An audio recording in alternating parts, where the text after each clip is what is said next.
안녕하세요. 미스터리 수사국입니다. 오늘 소개해드릴 사건은 미국 역사상 가장 충격적인 이야기 중 하나입니다. 평화로워 보이는 동네에 평범해 보이는 집이 있었습니다. 이 집에는 백발 노인이 살고 있었는데요. 앞서 말씀드린 것처럼 한마디로 아주 평범했었죠. 하지만 집 안으로 들어서면 기묘함이 가득한 미지의 세상 속에 들어온 착각이 들 것입니다. 온갖 종류의 병과 쓰레기로 가득 차 있고 곳곳에선 뭔가 묘한 분위기가 풍기고 있습니다. 더욱 소름 돋는 건 주택 지하에는 여러 여성을 감금했던 으스스한 지하 감옥이 있습니다.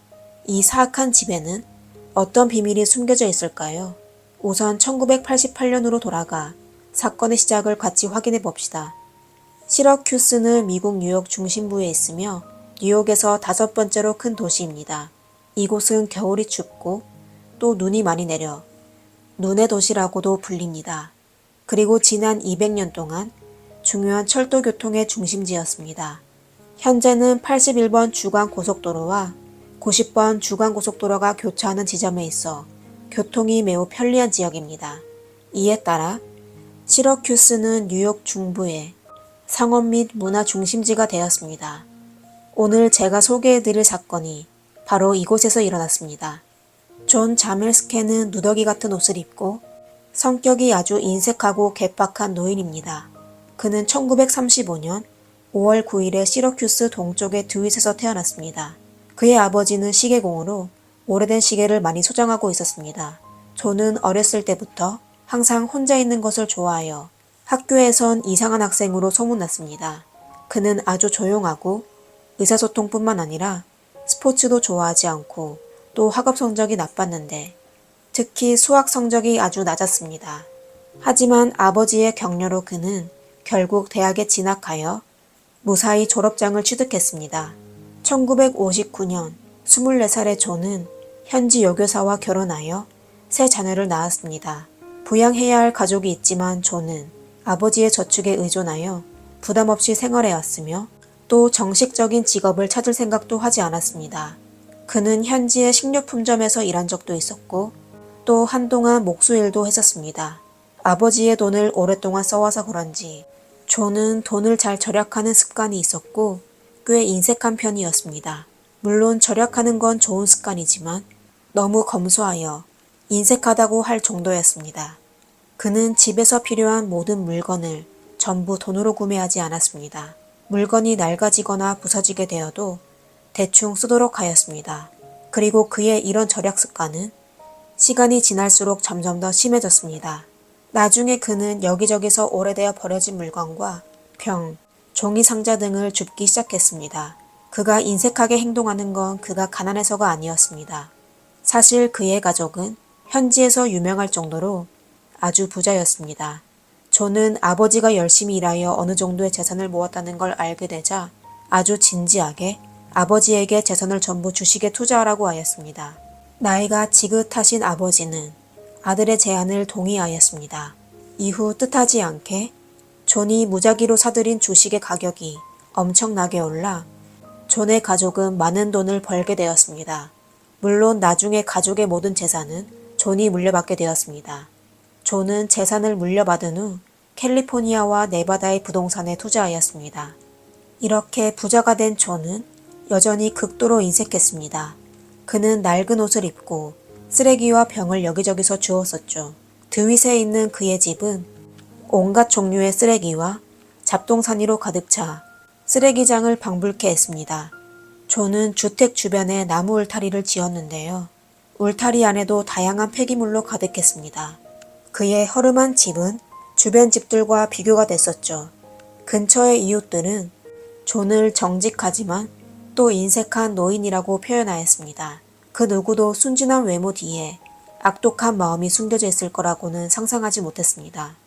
1988년 9월 17일 53세가 된 존은 1975년형 머큐리 승용차를 운전하여 도로를 달리고 있었습니다. 때마침 이때 거리에서 혼자 걷고 있는 14살 소년 커스틴을 발견했습니다. 존은 어린 소녀에게 정욕을 느껴 사악한 계획을 세우기 시작했습니다. 그는 커스틴 옆에 차를 주차한 뒤 꼬마야, 용돈을 벌고 싶니? 라고 웃으며 물었습니다. 그리곤 여기 소포가 있는데 대신 배달해주면 5달러를 줄게 라고 하였습니다. 이에 커스티는 아주 기뻐하며 바로 동의하였습니다. 그녀가 존의 차에 올라타자 존은 그녀를 드윗에 있는 그의 집으로 데려가 그녀를 사슬로 묶고 집 뒤에 있는 깊은 우물에 숨겨놨습니다. 존은 또 소녀에게 감히 도망치면 네 가족을 다 숨지게 할 거야. 너에겐 남동생이 있지? 내가 그를 알고 있거든. 감히 도망치면 그를 먼저 없앨 거야. 라고 협박하였습니다.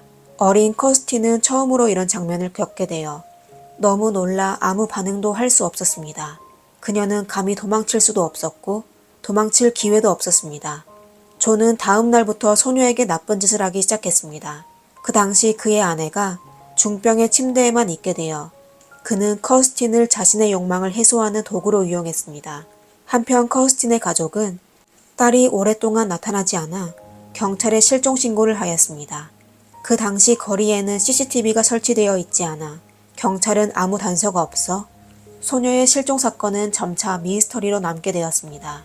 사실 그때 커스틴은 아주 가까운 곳에 갇혀 있었습니다. 시간이 오래되자 존은 정력을 풀 때마다 깊은 우물 속으로 들어가야 해서 번거로울 뿐만 아니라 사람들에게 들킬 위험도 있다고 생각했습니다. 이렇게 그는 미친 생각을 떠올리게 되었습니다. 그는 1989년부터 건설 기계를 이용하여 뒷마당에 철근과 콘크리트를 활용해 지하 감옥을 만들었습니다. 그리고 이웃 사람들의 의심을 막기 위해 그는 방공호를 짓고 있다고 하였습니다. 존은 항상 외톨이였기 때문에 그의 이웃들은 별로 관심을 기울이지 않았습니다. 지하 감옥의 입구는 차고에 설치되어졌고 2.4m의 길고 좁은 통로를 지나며 아주 무거워 보이는 철문이 있었습니다. 철문 뒤에는 2개의 방으로 나뉘어져 있었으며 7.3m의 길이에 3.7m의 너비 그리고 2.4m 높이의 공간이었습니다. 그곳은 전기도 없고 창문도 없었습니다. 공기는 알루미늄 튜브를 통해 들어왔고 물은 정원에 있는 호스를 연결하여 사용하였습니다. 그리고 가구는 더욱 심플했습니다. 낡은 욕조와 알루미늄으로 만들어진 의자와 플라스틱 물통으로 간이 화장실을 구성하였습니다. 지하 감옥에는 침대가 없었고 그냥 바닥에 오래된 매트리스만 깔았습니다. 바닥에는 배수구가 있었지만 배수관은 없었습니다. 이에 따라 바닥에 물이 고여 지하실은 곰팡이내로 가득 찼습니다. 존은 지하 감옥의 작업을 마친 후 바로 커스틴을 그곳으로 데려갔습니다. 그 후 2년 동안 커스틴은 하루에 한 끼만 먹고 일주일에 단 한 번만 목욕할 수 있게 되었습니다. 존은 커스틴의 가족이 계속 딸을 찾고 있는 걸 알고 커스틴을 시켜 집으로 안부 편지를 보내게 했습니다.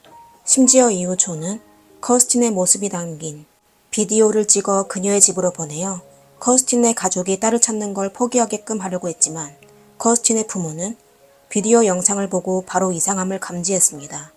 딸이 아무리 봐도 다른 사람의 강압으로 비디오를 찍은 것 같았습니다. 하지만 경찰이 아무리 그녀를 찾아도 소녀를 찾아낼 수 없었습니다. 그러다 1990년 말 커스틴이 17살이 될 때였습니다. 존은 커스틴에게 지쳤는지 아니면 다른 궁리가 있었는지 갑자기 커스틴을 놓아주기로 하였습니다. 존은 커스틴의 눈을 가린 채 공항으로 데려가 네바다 상공을 날아 일주일 동안 여행을 하다가 커스틴에게 뉴욕으로 돌아가는 비행기표를 구매해 주었습니다. 커스틴이 혼자 집으로 돌아오자 가족들은 아주 기뻐했습니다. 그러다 그녀의 가족이 그녀에게 지난 몇 년 동안 어디에 있었는지 물었을 때 그녀는 선뜻 대답하지 못하고 침묵했습니다. 무서워서 그런 건지 아니면 더 이상 기억하고 싶지 않은 건지 잘 모르겠지만 그녀는 자신에게 일어난 일을 부모님에게 절대 말하지 않았습니다. 존은 이번에 범행을 저지르고 오랫동안 잠잠했지만 결국 다시 범행을 계획하였습니다. 1995년 3월 31일 저녁 존은 다시 낡은 승용차를 운전하여 혼자 거리에 다니고 있는 소녀를 찾기 시작하였습니다. 그러다 얼마 안 돼 길 모퉁이에서 14살의 어린 소녀 미셸을 발견했습니다. 첫 번째 사건의 성공 경험으로 그는 미셸 옆에 차를 주차하고 미셸을 속여 차에 타게끔 만들었습니다. 그리고 그녀는 커스틴처럼 존에게 감금당하게 됐습니다. 그녀도 하루에 한 끼 밥만 먹을 수 있었고 일주일에 한 번만 샤워할 수 있었으며 존은 거의 매일 그녀에게 몹쓸 짓을 하였습니다. 존은 또 미셸을 속이기 위해 거짓말을 지어냈는데요. 만약 네가 반항한다면 널 아프리카에 팔아넘겨 비참하게 살게 할 거야. 네가 여기서 목이 터져라 소리쳐도 아무도 듣지 못할 거야. 누군가가 널 구해주길 기대하지 마. 네가 순종하면 곧 집으로 보내줄게. 라고 하였습니다. 겨우 14살이었던 미셸은 겁에 질려 순종할 수밖에 없었습니다. 커스틴의 부모와 마찬가지로 그녀의 가족도 미셸이 사라진 후 바로 경찰에 신고하였습니다. 하지만 그녀가 밀수품을 복용한 적이 있었고 또 가출한 경험이 있어 경찰은 그녀를 열심히 수색하지 않고 자연스럽게 미제 사건으로 남겨두었습니다. 어느덧 시간은 2년이 흘러 1997년이 되었습니다. 존은 미셸을 보내줄 때가 됐다고 생각하여 그는 미셸의 눈을 가린 뒤 그녀의 집 근처까지 데려다주고 떠났습니다. 가족과 재회하게 된 미셸은 지난 2년 동안 겪은 일에 대해 울면서 진술하였습니다. 그녀는 한 노인에게 납치당해 아주 습한 지하 감옥에 갇혀 매일 그에게 몹쓸 짓을 당했다고 하며 또 그녀가 감히 경찰에게 신고하기만 하면 그는 그녀의 가족을 해칠 거라고 협박했다고 말했습니다. 미셸의 말을 듣게 된 그녀의 가족들은 범인이 그들의 집 주소를 알고 있어 함부로 경찰에 신고할 엄두를 내지 못했습니다. 그 후 몇 주 동안 미셸의 어머니는 백발의 안경을 쓴 노인이 승용차를 운전하여 그녀의 집 근처를 돌고 있는 걸 발견하였습니다. 상대방이 계속 그녀의 집을 노려보며 예의주시하고 있는 것 같아 가족들은 바로 경찰에 신고하였습니다. 경찰은 미셸이 밀수품을 복용한 전과가 있고 또 피해자가 자신이 어디에 갇혀 있는지를 기억하지 못할 만큼 사건이 기이해 경찰은 미셸의 말을 믿지 않았습니다. 그들은 그냥 간단한 수사를 마치고 사건을 성급하게 결론지었습니다. 그리고 존의 경우 2번이나 범죄를 저질렀는데도 아무런 처벌을 받지 않아 더 대담해졌습니다.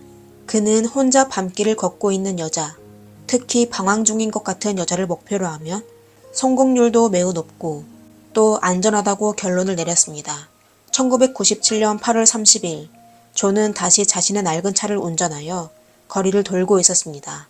이번에 그는 혼자 걷고 있는 53세 베트남 여성 티나를 주목하였습니다. 존은 차량을 세워 그녀에게 대시하기 시작했습니다. 티나의 영화가 능숙하지 않았음에도 불구하고 그는 결국 티나를 속여 차에 타게 했습니다. 그리고 티나도 다른 여자와 마찬가지로 지하 감옥에 갇혀 존의 욕정을 푸는 도구가 되었습니다. 티나는 정신과 육체적인 고문으로 얼마 안 돼 완전히 존에게 복종하게 되었습니다. 존은 복종에 대한 보상으로 TV를 설치해 주었습니다. 티나의 남자친구도 티나가 사라진 후 경찰에 신고하였습니다. 하지만 경찰은 이전과 마찬가지로 실종된 티나를 찾아내지 못했습니다. 9개월 후인 1998년 5월 23일 저녁에 존은 이전과 마찬가지로 눈을 가린 티나를 차에 태운 후 버스 정류장으로 데려가 티나를 두고 승용차를 운전하여 떠났습니다. 티나는 곧장 근처 경찰서로 달려가 서툰 영어로 본인에게 일어난 일과 죄수의 외형에 관해 설명해 주었습니다. 백인 남성, 45세 정도의 나이, 건장한 체격, 172cm 정도의 키. 하지만 경찰은 유괴범이 아무 이유 없이 피해자를 돌려줄 이유가 없다며 티나의 말을 믿지 않았습니다. 그들은 티나가 꾸며낸 이야기라고 생각하여 심각하게 받아들이지 않고 며칠 만에 사건을 방치시켰습니다. 2001년 5월 11일 존은 또 한 번 낡은 차량을 운전하여 거리를 돌고 있었습니다. 이번에 그는 술에 취한 26세 여자 제니퍼를 목표로 했습니다. 존은 이번에도 피해자를 속여 차에 태웠습니다. 만취 상태의 제니퍼는 사실 본인이 어디로 가는지도 전혀 모르고 있었습니다. 그리고 그녀가 깨어났을 땐 이미 어둡고 축축한 지하 감옥에 있었습니다. 그 후 2달 동안 그녀도 매일 강제로 존과 관계를 맺어야 했으며 계속 굶어야 했으며 잠도 제대로 자지 못했습니다. 그녀는 탈출하고 싶었지만 지하 감옥이 너무 튼튼하여 어쩔 수가 없었습니다. 이후 존은 자신이 인신매매 무역 조직의 조직원이라고 속이며 정부와 경찰 또한 한통속이라고 속여 제니퍼를 복종시켰습니다. 7월 7일 존은 제니퍼에게 온뭉치를 던지며 입어, 곧 풀려날 거야 라고 말했습니다. 그의 말을 듣게 된 제니퍼는 오히려 당황했습니다. 드라마나 영화 속 유괴범들은 결국 인질의 목숨을 끊었기 때문입니다. 존이 정말 그녀를 놓아줄 것이라고는 상상도 하지 못했습니다. 그는 제니퍼의 머리에 두건을 씌우고 수갑을 채운 뒤 제니퍼를 지하 감옥에서 꺼내 그의 승용차로 데려갔습니다. 그리고 30분 동안 운전한 후 어느 집 앞에 차를 멈춰 그녀를 내려주었습니다. 제니퍼는 두건과 수갑을 풀고 보니 눈앞엔 어머니의 집이 있었습니다. 그녀는 그 즉시 경찰에 신고하였습니다. 경찰은 제니퍼의 이야기를 듣고 난 후 누군가 이전에 비슷한 사건을 신고했다는 사실을 기억해내 마침내 사건을 심각하게 받아들였습니다. 그리고 경찰은 제니퍼의 몸에서 DNA 증거를 수집하려고 했지만 그녀의 몸에는 남성의 체액이 남아있지 않았습니다. 게다가 제니퍼가 자신이 어디에 갇혀 있었는지와 유괴범의 모습을 전혀 기억해내지 못해 경찰은 다시금 약간의 의심을 하게 되었습니다. 그러던 와중 제니퍼가 중요한 단서를 제공하였는데요. 자동차에 대해 잘 모르는 그녀는 납치범이 1974년형 황갈색 머큐리 승용차를 운전했다고 경찰에 진술하였습니다. 이에 경찰은 그녀가 언급한 차량에 대해 집중적으로 수사하기 시작했습니다. 하지만 뉴욕에는 같은 모델의 차량이 1만 대나 있었고 차량 주인은 완벽한 알리바이를 가지고 있었습니다. 이렇게 하여 단서가 끊어져 경찰 수사는 또 중단되었습니다. 2002년 10월의 어느 날 밤, 존은 다시 사람을 낚으러 길거리로 나갔습니다. 그는 교차로를 지나가는 길가에 혼자 있는 가출한 16세 흑인 소녀 메이카를 보게 되었습니다. 존은 돈을 벌 기회를 제공한다는 이유로 메이카를 속여 차에 태웠습니다. 그리고 이전 피해자들과 같이 지하실로 데려간 후 강제적으로 관계를 맺었으며 또 메이카가 복종하도록 위협하기 시작했습니다. 존은 이번에 왠지 더 대범하게 행동했습니다. 메이카를 그의 집까지 데려가 집안일을 시키기도 하고 때로는 그녀를 침실에서 자게 해주었습니다. 물론 메이카가 탈출하는 것을 막기 위해 존은 모든 창문을 쇠사슬로 잠그고 문도 잠그기도 하였습니다. 그리고 다음해 3월부터 그는 마이카를 데리고 동네에서 쇼핑과 볼링을 즐기기도 하였습니다. 그동안 메이카는 매우 협조적이고 순정적으로 행동했습니다. 4월 3일에 존은 또 메이카를 인근 지역의 술집으로 데려가 즐겼으며 메이카에게 술집에서 노래까지 부르게 했습니다. 그리고 4월 8일에 존은 메이카와 같이 마을에 있는 재활용센터에도 갔습니다. 이때 메이카가 교회에 전화해도 되는지 물어 존은 그녀의 요구를 허락해 주었습니다. 메이카는 이 소중한 기회를 타 바로 언니에게 전화를 걸어 납치됐다고 조용히 알려주었습니다. 여동생의 소식을 듣게 된 언니는 깜짝 놀라게 되었습니다. 그녀는 여동생이 자신에게 전화를 건 게 들킬까봐 조심스럽게 잠시 기다렸다가 다시 전화를 걸어 재활용센터 주인에게 상황을 알리고 그에게 대신 경찰에 신고해달라고 부탁했습니다. 그리고 경찰은 바로 도착하여 존을 체포했습니다. 체포할 당시 존은 매우 의아해하며 경찰에게 그는 메이카를 구금하지 않았으며 즐거운 데이트를 즐기고 있다고 하였습니다. 하지만 경찰은 그의 말을 믿지 않았고 메이카의 언니가 제공한 정보로 이 무고한 척하는 노인이 그들이 찾고 있던 납치범이라는 걸 확신하였습니다. 존이 체포된 후 구조된 메이카는 자신이 겪은 일을 경찰에게 진술하였습니다. 그녀는 외부 세계의 소리가 차단된 어두운 지하 감옥에 갇혀 지나야 했으며 또 다른 피해자가 있는지도 모른다고 하였습니다. 그녀의 말에 경찰은 바로 인력을 파견하여 존의 집을 수색하기 시작했습니다. 경찰은 존의 집 근처부터 으스스한 느낌을 받게 되었습니다. 집은 아주 낡았고 마당에는 쓰레기로 가득 차 있었습니다. 집으로 들어가자 잡동사니와 쓰레기는 거의 천장까지 쌓여 있었으며 집안 모든 공간을 차지했습니다. 집 앞만 해도 13,000개가 넘는 병이 있었습니다. 차고에서 경찰은 부피가 큰 철문을 발견했습니다. 그들은 철문을 열어 안쪽으로 가보았습니다. 좁은 통로에는 쾌쾌한 냄새가 가득했습니다. 추측이 맞았다면 바로 이곳이 피해자가 갇힌 지하 감옥이었습니다. 경찰은 수색영장을 발부하여 더 많은 경찰력과 전문 장비를 투입하여 지하 감옥에 대한 철저한 수색을 하기로 하였습니다. 다음날 아침 일찍 충분한 준비를 한 수색대가 현장에 도착하여 지하 감옥을 중점으로 수색하였습니다. 경찰이 수색하면 수색할수록 내부의 불쾌한 악취는 점점 더 강해졌습니다. 공기순환이 부족하고 또 너무 습하여 지하 감옥 곳곳에는 곰팡이가 있었고 악취로 가득했습니다. 벽에 빛을 비추자 무서운 낙서가 눈에 띄기 시작했습니다. 경찰은 첫 번째 낡은 방에서 낡은 욕조와 알루미늄, 그리고 플라스틱 통으로 만들어진 간이병기와 라디오와 오래된 미니 냉장고, 그리고 전자레인지를 발견하였습니다. 또 두 번째 방에서는 아주 더러운 폼매트가 있었는데 바로 피해자들의 침대였습니다. 지하 감옥이 지하에 있고 또 철근과 콘크리트로 구조되어 있어 방음이 아주 잘 되었습니다.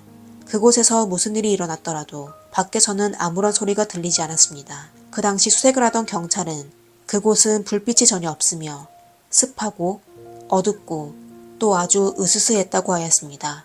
오랫동안 그곳에 구금되어 있던 피해자들의 상태가 어땠을지 상상조차 하기 어려웠습니다. 경찰은 날짜별로 B, S, T 표시가 적힌 일기장을 발견하게 됐는데 15년 전부터 기록되어 있었습니다. 나중에 밝혀진 바로는 그 노트는 피해자들이 쓴 것으로 확인됐습니다. B는 목욕을 의미하고 T는 양치를 의미했으며 S는 존에게 몹쓸 짓을 당한 걸 의미하였습니다. 일기장에 따르면 15년 동안 총 5명의 피해자가 존에게 속아 갇히게 되었습니다. 나이는 14세부터 53세까지였습니다. 다시 얘기하자면 14세 커스틴, 14세 미셸, 53세 티나, 26세 제니퍼, 16세 메이카였습니다. 검찰의 분석에 따르면 존의 범죄 대상은 목적이 뚜렷하였습니다. 5명의 피해자는 모두 다른 인종이었는데요. 흑인, 백인, 베트남인, 라틴계, 아메리카 원주민이었습니다. 이건 우연이 아니라 존이 계획한 것이었습니다. 그는 병을 수집한 것처럼 사람도 수집하려고 했습니다. 사건이 사람들에게 알려지자 현지 주민들은 큰 충격에 빠지게 되었습니다. 여기저기서 병과 쓰레기를 줍던 노인이 이런 악독한 범죄를 저지를 것이라고는 상상도 하지 못했습니다. 심지어 어떤 사람은 그를 시러큐스 지하 감옥 마스터라고 불렀습니다. 그의 범행이 널리 알려지게 되자 납치를 당했던 4명의 여성은 용감하게 일어나 존의 범행을 증명하였습니다. 물론 그녀들의 사생활을 보호하기 위해 제니퍼를 제외한 모두는 가명을 사용하였습니다. 이후 검찰은 존을 상대로 5건의 특급 납치 혐의로 기소하여 2003년 7월 14일에 재판이 공식적으로 시작되었습니다. 존은 모든 혐의에 대해 부인하며 자신이 좋은 사람임을 거듭 강조해 왔습니다. 그는 범죄를 저지르지도 않았고 납치한 여자들을 해칠 의도도 전혀 없었으며 단지 그들과 함께 즐겁게 지내려고 했을 뿐이라고 했습니다. 그리고 또 피해자들을 해칠 의도도 전혀 없었으며 적당한 시기에 놓아주어 대수롭지 않게 여겼습니다. 심지어 본인이 체포되더라도 며칠만 구금되면 되고 어느 정도 벌금과 지역 사회활동에 참여하면 될 거라고 당당히 주장했습니다. 그의 생각은 아주 어리석었습니다. 피해자들이 목소리를 내자 여론이 존의 추악함을 향하기 시작했습니다. 심지어 피해자들이 도망가는 걸 막기 위해 했던 협박과 거짓말까지 널리 알려지게 되었습니다. 그러자 커스티는 풀려난 뒤에도 존은 늘 잊을 수 없는 악몽 같은 존재였어요. 저는 아직도 악몽을 꾸고 있어요. 춥고 습하고 어둡고 외로웠던 날들은 저는 영원히 잊지 못해요. 배고프고 목마르고 아주 무력했어요. 그리고 더욱 무서운 건 그 사람이 저에게 한 짓이었어요. 저는 그를 영원히 용서하지 않을 거예요. 라고 하였습니다. 또 티나는 저는 지하 감옥에 갇혀있는 내내 기도하고 울기만 했어요. 존이 저의 얼굴을 2번 때리고 나서 한쪽 귀가 들리지 않았어요. 라고 말했습니다. 그 후 저는 살아남기 위해 그 사람 앞에서 감히 울 수도 없었어요. 그냥 복종할 수밖에 없었어요. 라고도 말했습니다. 메이카는 굴욕감을 느꼈고 사생활은 전혀 없었어요. 그냥 악몽이었어요. 이 끔찍한 악몽을 이겨낼 수 있었던 건 하나님에 대한 나의 믿음이었습니다. 저는 매일 자유롭게 해달라고 기도했습니다. 피해자의 증언이 끝나자 판사는 존에게 화를 내며 당신은 뒤틀린 겁쟁이이고 악독한 범죄자이고 여자와 진실을 조작하는 나쁜 사람입니다. 하지만 이제 당신의 세상은 끝났습니다. 라고 하였습니다. 유력한 증거로 존은 결국 죄를 인정하였습니다. 그는 죄책감을 줄이기 위해 그의 주택과 기타 자산을 판 후 수익금을 피해자 5명에게 나누어 주기로 했습니다. 결국 판사는 그에게 18년 후 가석방 자격이 있는 종신형을 선고했습니다. 그의 첫 가석방 신청은 2020년 12월에 진행됐습니다.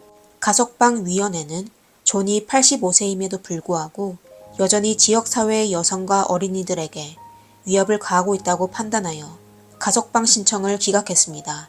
그는 아마 살아서 지하 감옥에서 나오기에는 어려울 것 같습니다. 그리고 처음 경찰은 존의 가족도 사건에 연루된 것으로 의심했습니다.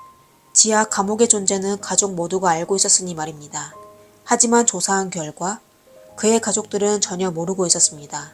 10여 년 동안 존의 아내와 아들은 지하 감옥에 가본 적이 없었으며 누군가가 그곳에 갇혀 있다는 것도 몰랐습니다.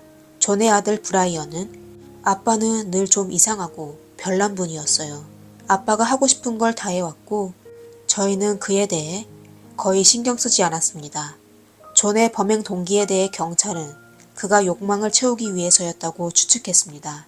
1988년부터 범죄를 저지르기 시작했는데 바로 그때 그의 아내가 병에 걸려 있어 자지도 못하게 되었습니다. 존의 집은 2005년에 10만 달러, 하나로 약 1억 3천만 원에 팔렸습니다. 또 그가 수집한 1만 3천여 개의 유리병은 온라인에서 500달러, 약 66만 원에 팔렸고 기타 부동산 투자도 청산됐습니다. 그리고 수익금은 모두 피해자 5명에게 나뉘었으며 정확한 액수는 공개되지 않았습니다. 사건 전체를 돌이켜보면 존은 물론이고 경찰의 조치도 큰 문제가 있었습니다. 오래전부터 경찰에 신고한 피해자가 여럿 있었는데 경찰은 수사에 전혀 관심을 기울이지 않고 사건을 그냥 방치하였습니다.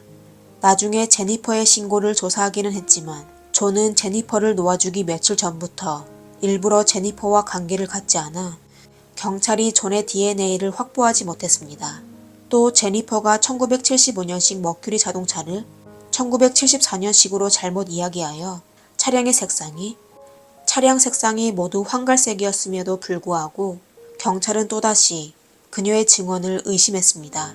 사실 두 타입의 머큐리 자동차는 아주 유사하게 생겨 조금만 깊이 생각해봤다면 사건이 아마 더 빨리 해결되었을 것입니다. 하지만 경찰은 그렇게 하지 않았습니다. 경찰의 무책임으로 존에게 더 많은 범죄 기회를 주었다고 해도 과장은 아니었습니다.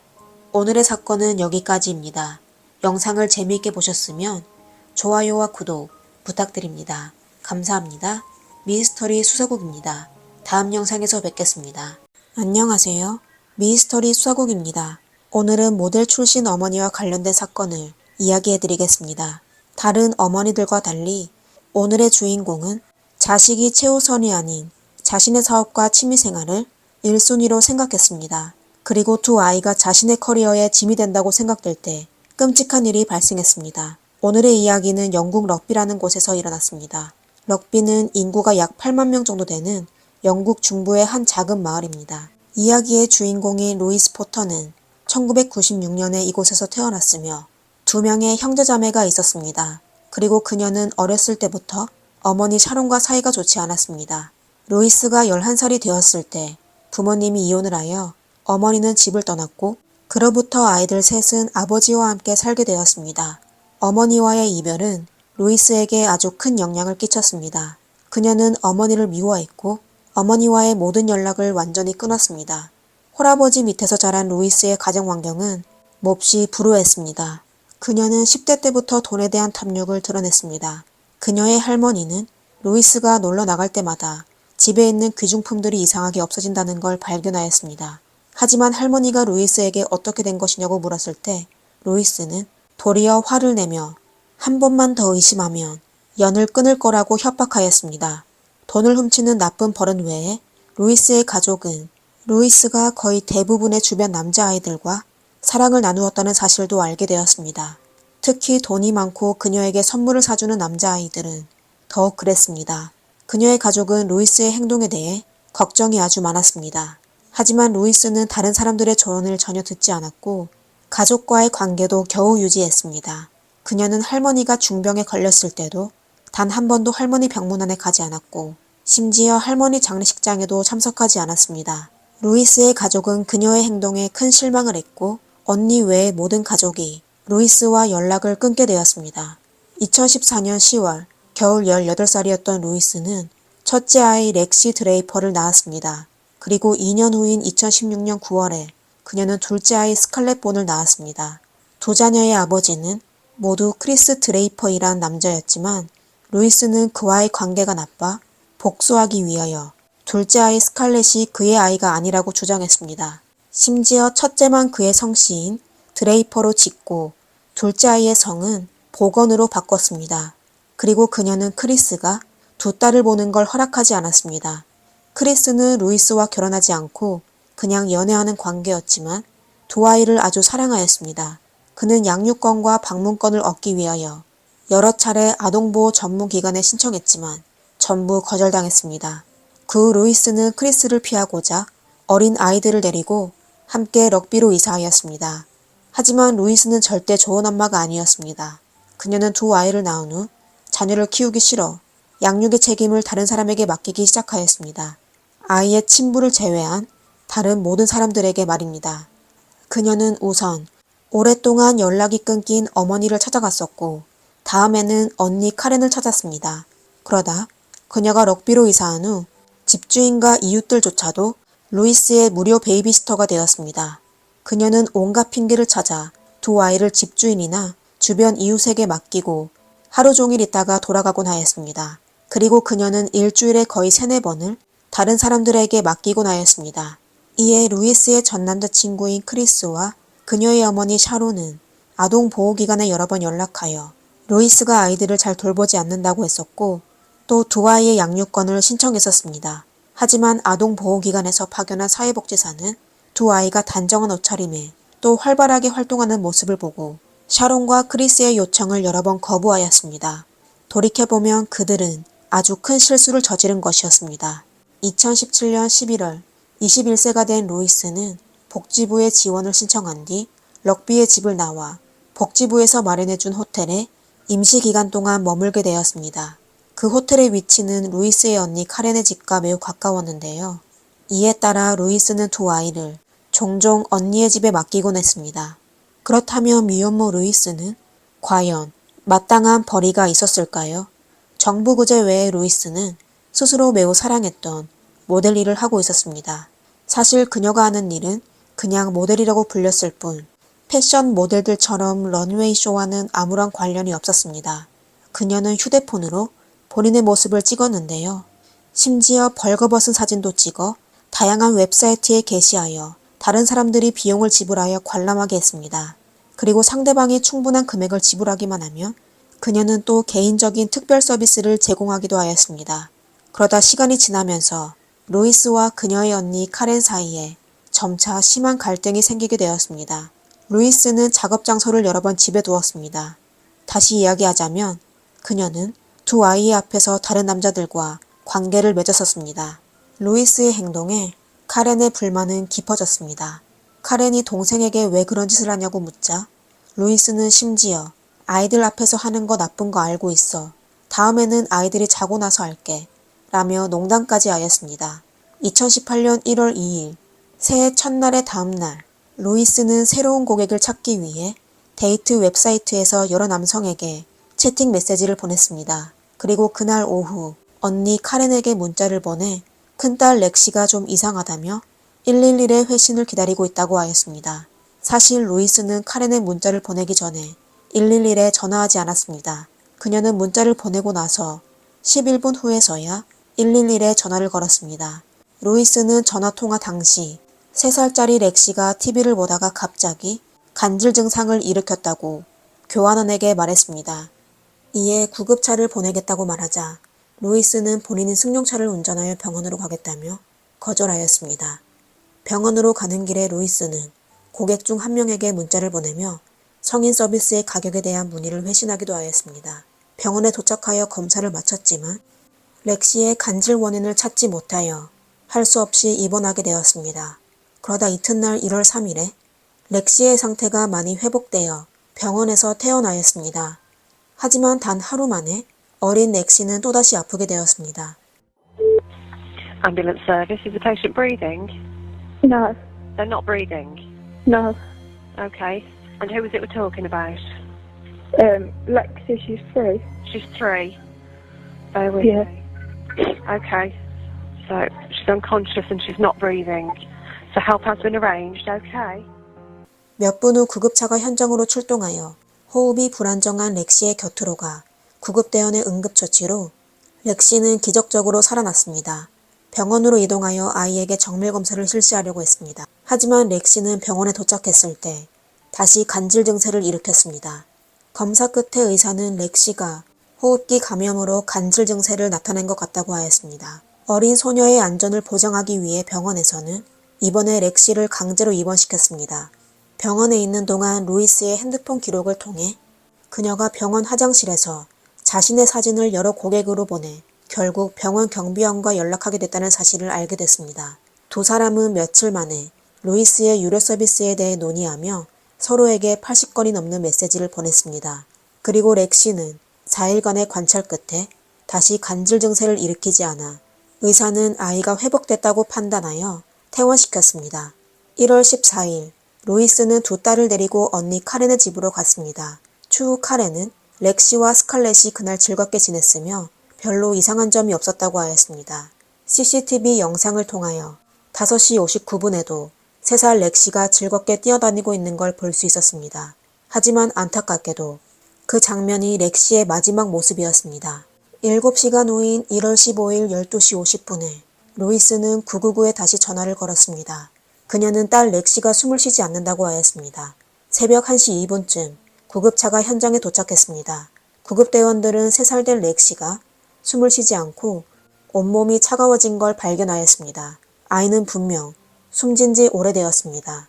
현장에 도착한 구급대원과 의사는 어머니인 루이스가 조금 더 슬퍼하지 않아 의심이 갔지만 병원 의사는 아이가 숨진 사유를 발견하지 못하여 형사사건으로 넘어가지 않았습니다. 렉시가 세상을 떠난 후 이튿날에 루이스는 데이트 앱에서 41명의 남성의 친구 요청을 수락하였습니다. 그리고 렉시의 장례식장에서도 그녀는 휴대폰으로 남성 손님과 영상통화까지 하였습니다. 그 당시 두 사람은 즐겁게 대화를 나누었는데요. 전혀 슬퍼 보이지 않았습니다. 여기까지 이야기를 듣고 루이스의 행동에 놀라고 화가 났다며 다음에 일어난 일은 당신을 분노하게 만들 것입니다. 렉시의 장례식이 끝나고 이틀 뒤에 루이스의 둘째 딸 스칼렛도 참변을 당하게 되었습니다. 2018년 2월 1일 저녁 10시 20분쯤 루이스는 112로 전화하여 막내딸 스칼렛의 몸 상태가 좋지 않다고 하며 또 긴급 상황인 것처럼 보인다고 말했습니다. 교환하는 상황을 파악한 뒤 바로 구급차를 파견하였습니다. 9분 뒤 구급대원들이 현장에 도착했을 때 안타깝게도 자동차 조수석에 넘어져 있는 스칼렛은 온몸이 차가워진 상태로 숨진 지 오래되었습니다. 병원 의사의 치밀한 검사로 스칼렛은 기도가 막혔고 목 주위에 뚜렷한 타박상이 있는 사실을 발견하여 아이는 비정상적인 원인으로 숨지게 된 것이라고 밝혔습니다. 경찰은 소식을 접한 직후 바로 22세 어머니를 의심하게 됐습니다.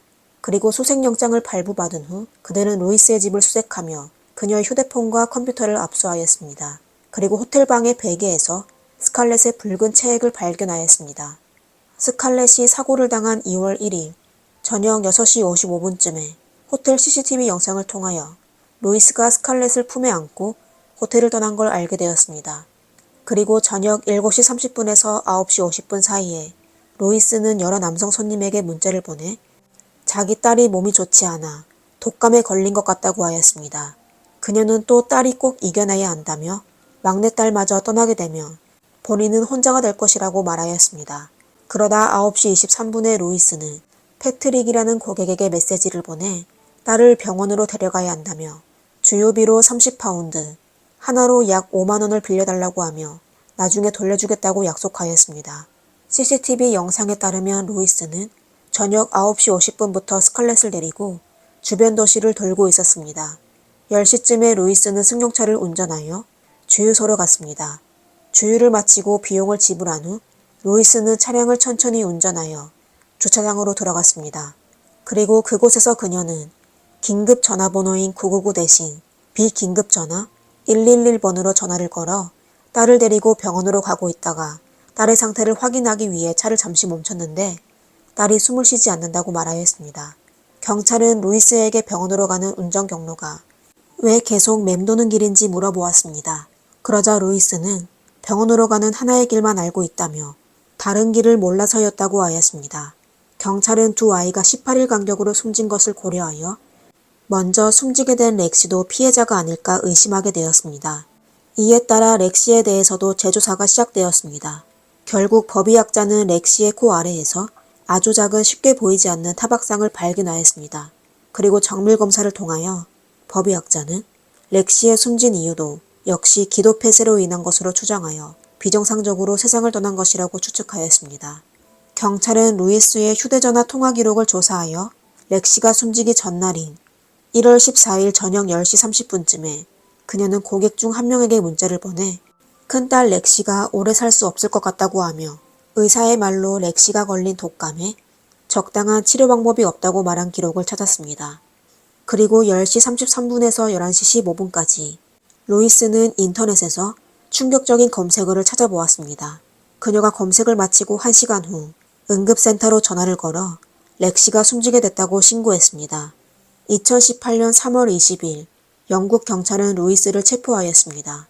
그러나 검찰은 증거가 불충분하여 서둘러 그녀를 기소하지 않고 얼마 후 그녀를 석방하였습니다. 3개월 뒤인 6월 21일에 루이스는 페이스북에 딸의 옷을 20파운드, 약 3만 원의 가격에 판매한다는 게시글을 올렸습니다. 이것 또한 그녀가 두 딸에 대해 조금의 그리움이 없다는 걸 알 수 있는 부분이었습니다. 사건을 포기하지 않은 경찰은 1년 넘게 증거를 수집하여 결국 2019년 7월에 루이스를 기소하였습니다. 검찰은 법정에서 많은 증거를 제시하였습니다.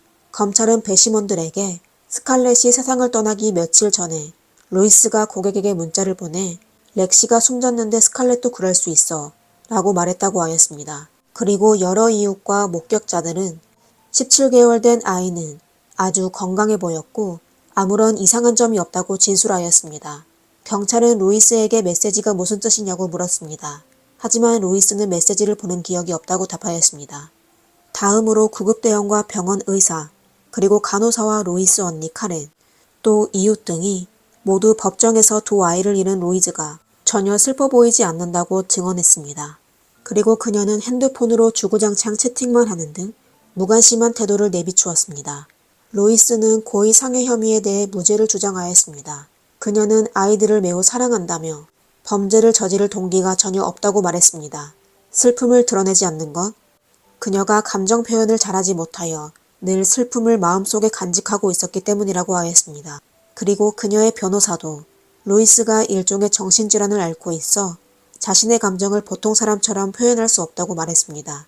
하지만 법원에서 정신과 의사를 섭외하여 루이스의 정신 상태에 대해 평가한 결과 그녀의 상태는 정상 범주에 속하며 아무런 문제가 없다는 결론을 내렸습니다. 그녀는 옳고 그름을 잘 알고 있고 자신이 무엇을 하고 있는지도 완전히 알고 있었습니다. 검찰은 루이스의 범죄 동기가 아주 복잡하다고 하며 딸들의 보험을 가입해놓지 않은 점을 미루어 보아 돈을 위해서가 아니라 아마도 좀 더 자유로웠으면 하는 욕구 때문에 발생한 사건인 것 같다고 판단하였습니다. 그녀에게 아이들은 그저 짐일 뿐이었습니다. 배심원단은 만장일치로 루이스에게 고의상해죄를 인정하였습니다. 이에 판사는 루이스에게 종신형을 선고했으며 32년 후 가석방을 신청할 수 있다고 하였습니다. 다시 얘기하자면 모범수로 복역할 경우 55세 때 감옥에서 석방될 수도 있다는 것입니다. 판사의 판결이 내려지자 영국 언론과 대중은 본인의 아이를 숨지게 한 어머니에 대해 형량이 너무 짧다며 가석방 기회를 주어서는 안 된다고 주장하였습니다. 그리고 또 사람들은 왜 아동보호기관에서 루이스의 배경을 면밀히 조사하지 않고 아이들 아버지의 양육권 신청을 거부했냐고 질문하였습니다. 사건이 밝혀진 후 루이스의 어머니 샤론도 비난을 받게 되었습니다. 사람들은 루이스의 어머니 샤론이 딸의 교육을 잘못했기 때문이라고 비난하였습니다. 사실 루이스가 체포되기 전 샤론은 손녀 렉스와 스칼렛의 참변으로 딸 루이스와 크게 싸운 적이 있었는데요. 루이스는 심지어 어머니에게까지 손을 댔습니다. 그로부터 상심에 빠진 샤론은 루이스와의 인연을 완전히 끊게 되었습니다. 그리고 안타깝게도 샤론은 두 손녀를 지켜주지 못한 죄책감과 여론의 압박으로 심한 우울증을 앓게 되어 얼마 지나지 않아 2020년 2월 4일에 그녀는 집에서 스스로 목숨을 끊었습니다. 당시 그녀의 나이는 겨우 48세였습니다. 샤론뿐만 아니라 루이스의 전 남자친구 크리스도 비난을 받게 되었습니다. 크리스는 인터넷에서 스칼렛을 처음 보게 된 장면이 아이의 장례식장이라고 하며 아주 슬퍼해하며 그 당시 더 큰 노력을 하지 않은 것을 후회하고 있다고 하였습니다. 양육권과 방문권이 여러 번 거부되었지만 만약 그 당시에 포기하지 않고 양육권을 신청하여 받을 수 있다면 두 아이의 운명이 분명 달라졌을 것이라고 하였습니다. 루이스의 이야기는 여기까지입니다. 여러분은 이 사건에 대해 어떻게 생각하시나요? 아래 댓글에 남겨주세요. 감사합니다. 미스터리 수사국입니다.